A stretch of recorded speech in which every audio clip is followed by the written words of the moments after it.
بسم الله الرحمن الرحيم. السلام عليكم ورحمة الله وبركاته. وإذن سلام دمان والله Soomaaliyeed meel walba kala joogtaan dunida daafeeda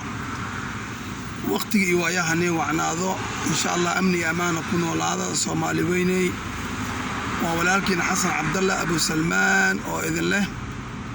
mar labaad iyo mar saddexaad assalaamu calaykum waraxmatullaahi wabarakaatuh. salaan kadib walaalayaal waxaan rabaa وأنا رأي أن كان الله أود اللي يرادو نعرمها صوماليا جارهانا مرحلة أودن كهذا مرة يو جارهانا موجودها سياسات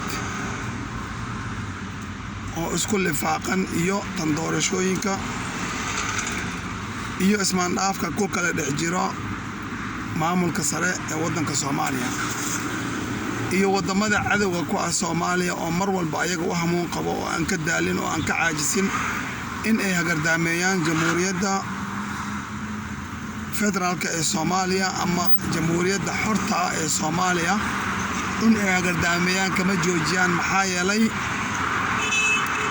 mar walba waxay ka cabsi qabaan ama ay ka baqaan Soomaali oo midowda in ay geeska Afrika oo dhan ka talin karto. marka haddii aan u soo daadego arrimaha aan rabo inaan ka hadlo walaalayga Soomaaliyeed marka ugu horeysa Soomaali Allah mideeyo qulubtooda Allah isku dhaqo Allah walaaleeyo Allah isjeclaysiiyo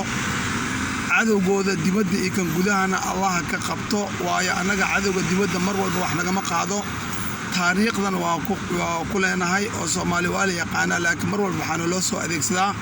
rag walaalaheena oo Soomaaliyeed oo nala jinsi ah nala dhagor ah nala af ah nala dhaqan ah nala dhiig nala dhagor ah laakiin maskaxda saaran aysan ahayn maskaxdii aysaneed qofka muwaadinka Soomaaliyeed ee rasmiga ah ama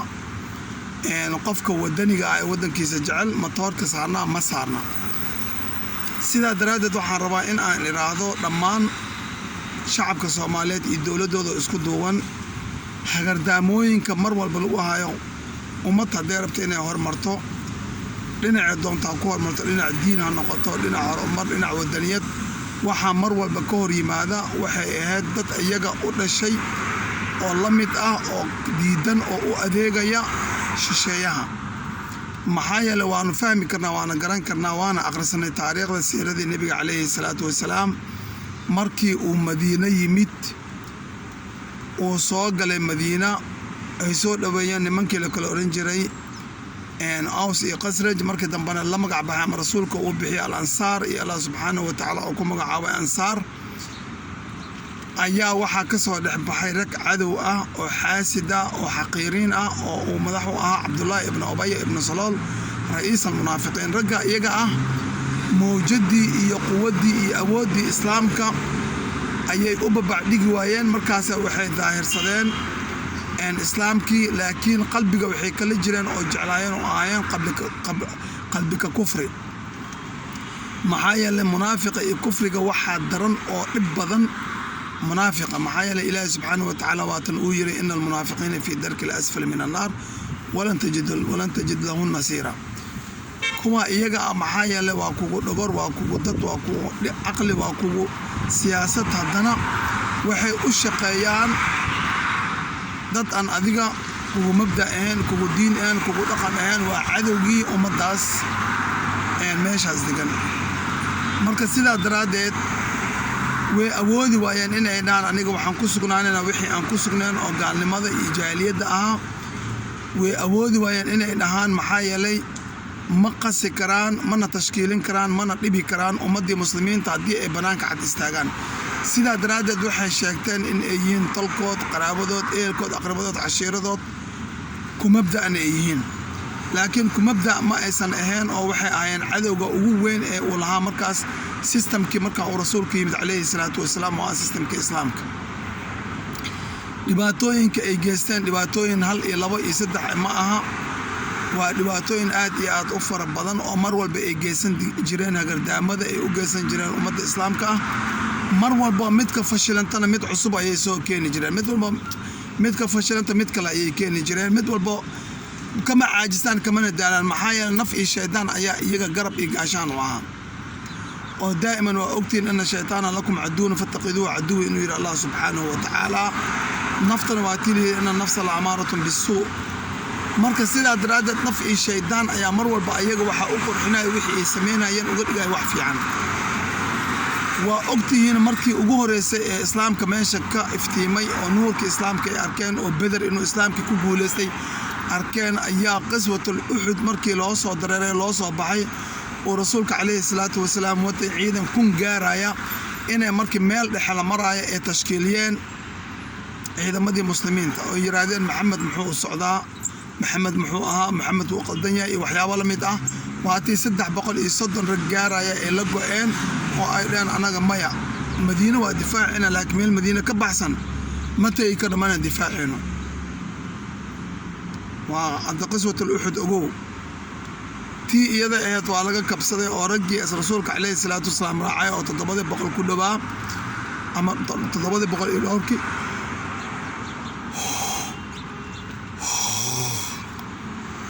ayuu subana calayhi salaatu wasalaam iskala tagay oo watay oo la galay qaswatul uxud ama dagaalkii uxud taa markay dhacday ma aysan quusanin mar walba waxay wadeen sidii ay u kala furfuri lahaayeen ummadda muslimiinta ah ilaa markii dambe rasuulka calayhi salaatu wasalaam iyo saxaabada uu ka yimid yacni madiina bannaankeeda ka yimid oo ay meel hal habeen loo socdo markay baryaan waatii caaisha binti abibakar sadiiq umulmu'miniin caaisha binti abibakar zawjatu rasuul sala allahu calayhi wasalam oo gabar yar oo baryar ahayd waatii markii ay xaajada u baxday ay dhaqaaqeen waayo raarta iyada saarneed raar ayaa la saari jiray oo geelka dushiisa la saari jiray marka raartii iyada saarneed ma dareemi jirin raggii qaadaya maxaa yeelay caaisha waxayd qof jab yar oo yacni daciifa oo khafiif ah oo haddana gabar yar ah alcumuum raartii ay qaadeen way saareen waatii ay soo baxeen oo caaisha laga dhex waayay meeshii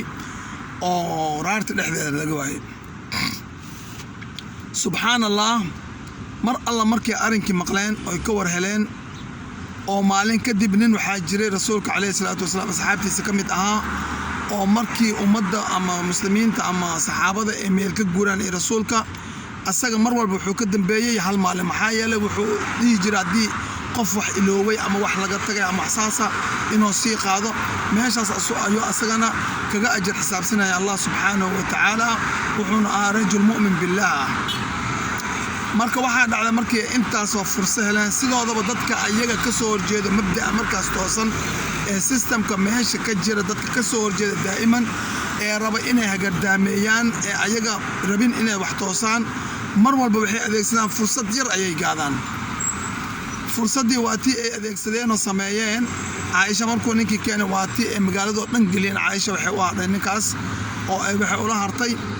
in ay macnaha wax khaldan oo xumaana oo aan qofka muslimka oo saliimka qalbigiisa ku soo dhici karin uuna ku dhiiran karin ay ka faafiyeen caaisha binti abibakar sadiiq radiallahu tacaala canhu hadalkii magaalada dhanaa isqabsaday caaisha gabar yar ee safarkii kabacdi xoogaa waa iska xanuunsaneed waa xanuunsatay waxaa dhacday in hadalkii rasuulka calayhi salaatu wasalaam gaaray waa khayru khalqillaah oo waxii ku soo degaya ayaa hadalkaas isagaa saameyn ku yeeshay ogow waa xadiisul ifki xadiidkii ama hadalkii been abuurka ahaa oo ay mujrimiinta ama munaafiqiinta ay sameeyeen rasuulku waa soo wada caaisha wuxuu keenay gurigooda asagoo waxbana u sheegin waxbana iyadana aysan ogeyn ayuu gurigii hooyadeed aabbaheed keenay marka ujeeddada aan leeyahay waxay tahay walaalahayga qaaliga ohow xadiisul ifki gilgilkii uu rasuulka ku yeeshay saxaabada waa la ogaa ilaa caaisha iyo cali ay ku kala go'aan ayay gaartay xadiisul ifki maxaa yeelay caaisha oo saliimo barii ah oo umulmu'miniin ah oo allah subxaanahu wa tacaala ka soo jeegareeyey rasuulka calayhi salaatu wasalaam dumarka uu ka dhiganayay xaasaska waa kuwa xag alle laga soo jeegareeyey oo laga soo nadiifiyey ayay maca daalika munaafiqiinta waxay u arkeen ama u ishaareen ama ay ka faa'idaystaan inay naag xun tahay marka cali bin abi aalib oo ah rasuulka ina adeerkii ahaana khaliifkii afraad ee ummadda markii uu hadalkii maqlay uu asaga damqay hadalkii asaga wuxuu yidhi yaa rasuul allah haddii waxaan la sheegayo maaba iska furtid hadal noocaasa ayuu yidhi cali bin abi aalib waxayna gaartay hadalkii isaga ahaa عائشة بنت أبي بكر الصديق رضي الله تعالى عنه واتي كوكل علوبين أما كوكل علوبين أو كوكل قاتل سفارة marka sida daraadeed hadalka dadka ay sheegaan xun ama munaafiqiinta ah wuxuu saameyn ku yeelan karaa meelaha halis ah oo bulshada dhexdeeda ah marka gabadhii walaasheena aad ikraam tahliil Allah subhanahu wa ta'ala ayaa naga garanaya anaga sida xaqiiqdu tahay hooyo Soomaaliyeed iyo aabba Soomaaliyeed oo leh gabadheena ama qanna anaga ma rabno in aan kurbo iyo calool xum iyo hadal xun aan ugu darno لكن الحقيقة عند الله سبحانه وتعالى حقيقة إلهي أكتيسي أعطي إيدادك إياك مركا فالك كوفا لك لها هذا نقول لها ينسيرتوانك هذا نقول لها يدادك ويا أفضل تالير هذا نقول لها يدادك يعني أرنت بنبوليناي الله سبحانه وتعالى يا أرنك نوغا أقوم بدنا شعبك صوماليتناي إيا أنت مركز وحكوك كما فغانينو كما نديرانينو لكن أرنك إساقا إن لقد لقيتم حياته أو كعسي إن لقد لقيت يعني شيدال باور كلو شبطه إن لقد لقيت يعني سرطان وسارنتا قرنك الصوماليات إن أو نقطة تربيل كل ود منها يعني وحى صوتن وحفا إذا أوكينا الصومالي وين ملها محاير الصومالي ما أنتم حيل عدو فربضن صومالي وحى لبدا دان كحق عمل لبدا لنا لبا عدو وبني بدت يضل نجهستا waxaa Soomaaliya weligeed cadow ku ahaa wadanka Ingiriiska oo isaga ah kii dhulka Soomaaliyeed qaybiyay ama xabashida iyo Kenya gacanta u geliyay oo ilaa haddana korjoogtada ku ilaalinaya waxaa Soomaaliya cadow ku ah cadow fara badan oo soo jireen ahaa oo noocyo kala duwan leh walow hadda cadow kale ama dad kale oo cadow ay ku soo zaa'ideen ay ku soo biireen gaar ahaana aad ugu xunnahay systemka ka jira ama maamulka ka jira magaalada ama wadanka Djibouti waa walaalaheen waa qalbigeena waa jeex anaga naga mid ah shacabka Djibouti iyo shacabka Soomaaliyeed waa hashaas far oo la kala gooy karin oo la kala leexin karin maxaa fartaas ma kala gooyn kartid waa fartaas haddii aad xubin ka mid aad gooysid waxa macnaheedu tahay farta xubinaha ka maqan laakiin haddii aad fartii isku taalo فرتاس أيين جيبوتي الصومالية صومالي قلبت الصومالي NFD انتبه وهاش أصفر عد كلا جونجون كرتعملها لكن نظام كمان تكجر جيبوتي إسماعيل عمر جيلي وأنا جا أوه سنة إنه ولكن أوه سنة وأوه سنة إنه سمتبحي الصومالية وأوه سنة لابت إنه كوينا أيام أنت وح أنا كفيلين oo marnaba aan qalbigeena ku soo dhici lahayn aan ka maleysanayn nagu sameeyay laakiin taasi waa mid iyada xisaabteeda u taalo Ismaaciil Cumar Geele systemkiisa iyo maamulka isaga oo madaxda u yahay ayay xisaabtaas u taala laakiin ma xisaab u taalo shacabka reer Djibouti maxaa yeelay shacabka reer Djibouti iyo shacabka Soomaaliya cid kale gooyn kartaa ma jirto shacabka shanta Soomaali ku nool Soomaali koonfur Soomaali waqooyi Soomaali Djibouti Soomaali NFD iyo Soomaali galbeedba cid kale dhexgali karta ama kala gooyn karta ma jirto laakiin siyaasiyiinta la soo adeegsanaya ee systemka markaas ama nidaamka markaas meesha ka jira ee marba si wax u rogaan systemka ayaa dambiga qaadaya oo kaliya laakiin ummadda Soomaaliyeed ama shacabka Soomaaliyeed ee reer Djibouti shaqo kuma laha mas'uuliyadna kama aha dambina kama saarna mana ah mid kala geenaysa labada shacab kuwa Djibouti iyo kuwa Soomaalida xorta ah marka sidaa daraadeed walaalahayga qaaliga oo Soomaali weynay meel baad kala joogtiin dunida daafeeda mar walba waa inaad ku duceysiin in uu Allah Soomaali mideeyo Soomaali walaalayo Soomaali mid ka dhigo maxay Soomaali ma kala go'do Soomaali waa mid laakiin cadowgeeda badan Ingiriiska oo kale cadaawanimo waa u qaadi karnaa oo weyn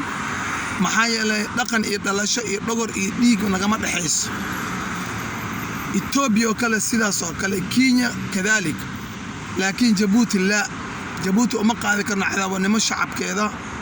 هي جيبوتي وأجنها سيد أوجحيين وحيابها كدعاية سيستم كأمن نظام كمركا كجيرة ودن كجيبوتي أو جاميو إسماعيل مدح بين إسماعيل عمر جيلي أو علينا هاي إلهي أنو كاسوعليو إلهي هكسو هنونيو محايا لأذى الصومالية ذات هاي وحن كافليني iyo waxaad noqotay waxay noqdeen kaaf iyo kala dheeri haddii aad ogeed iyo haddii aadan ogeenba waxa ka dhacay waddankaaga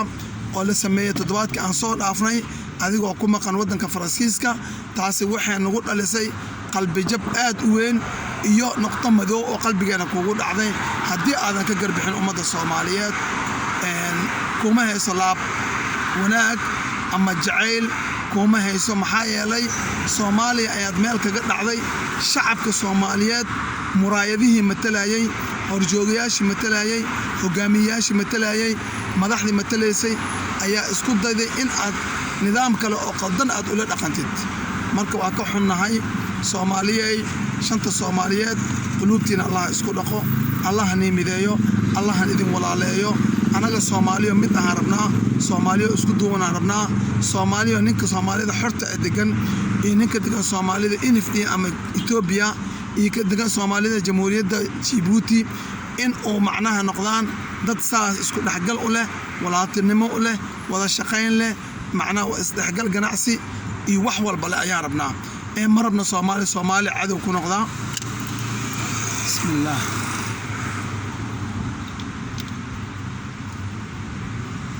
ma rabna Soomaali cadow ku noqdaa ma rabno kamana shaqaynayno waxaan u taaganahay oo aan ku noolaanayno ku dhimanayno waxay tahay in Soomaali walaalowdo in Soomaali mid noqoto in Soomaali isku duubsamaan in Soomaali far iyo faraanti ahaato in Soomaali ay noqoto dad oo isku damqada oo aan isxasdin isxaqirin isxumeynin isla dagaalamin maxaa yeelay wiilka Soomaaliyeed ee ku dhinta Soomaalida xorta ah ama ku dhinta Soomaali Djibouti ama ku dhinta Soomaali NFD ama ku dhinta Soomaali Ethiopia qof walba oo Soomaali ayaa u damqanaya maxaa yeelay waa wiil Soomaaliya ka baxay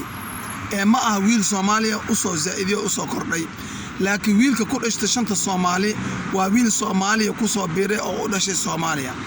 marka sidaa daraadeed walaalayga qaaliga oo mar walba waa inaan Soomaalinimada ka shaqeynaa inta qaldan ee cadowga u maleysay inuu walaalkood yahay ama gumeystaa ee u maleeya inuu walaalkood yahay ee shilmaanta yar ee jeebka ku shubanayeen bas fiiriya waxaan leenahay Ilaahay hadduu hanuun ugu talagalayna hanoo soo hanuuniyo hadduusan hanuun ugu talagelinna Ilaahay subxaanahu wa tacaala isaa awood leh hanaga qabto maxaa yeelay makriga ee maleegayeen gumeystaha ama cadowga Soomaaliyeed ee iyagana macnaha u kaalmeenayeen waxaan leenahay makriga isaga meelo ma gaaraay maxaa yeelay waa makran wallahu khayrul maakirin ila Allah subhanahu wa ta'ala mar walba hagardaame xirxiraan iyo makri iyo qiyaano laakiin tan Allah ka khayr badan subhanahu wa ta'ala waa walaakin Xasan Cabdalla Abu Salmaan oo idin leh Soomaali weynay midnimo iyo isku duubnaan iyo wada jir sumadii awoobiyo sinji waa maguuraan meel walba kala joogtaan dunida daafeeda waqtigii waayahani waxnaado عدة مالين ونكسن عدة هبين وتهبين ونكسن السلام عليكم ورحمة الله وبركاته.